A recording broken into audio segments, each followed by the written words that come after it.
विधेम ॐ यात्मदा बलदा यस्य विश्व उपासते वृषिशं यस्य देवाः यस्य छायामृतं यस्य मृत्यो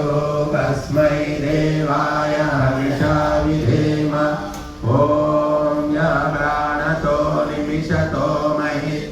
महित्वैकैर्राजा जगतो बभूव य ईशे यस्य विपदश्च दुष्पदः तस्मै देवाय हविषा विधेम ॐ येन द्यौरुग्रा पृथिवी च दृढा येन स्वस्तभितो येन नाकः यो अन्तरिक्षे रजसो विमानः कस्मै देवाय हविषा विधेम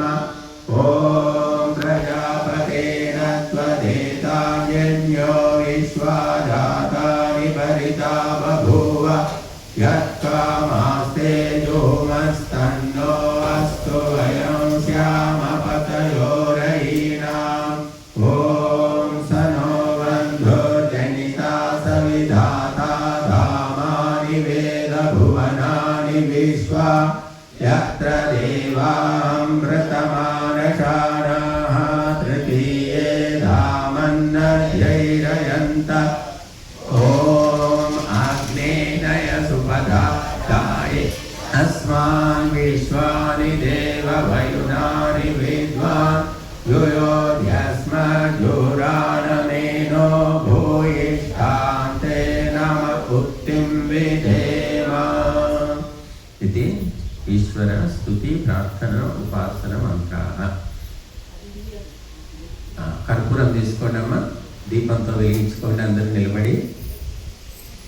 ఓం ఉద్బోధ్య స్వాగ్నే ప్రతిజాగ్రే త్వమిష్టా పూర్తే సంస్ృతే ధామయం చ అస్మిన్ సధస్తే అధ్యుత్తర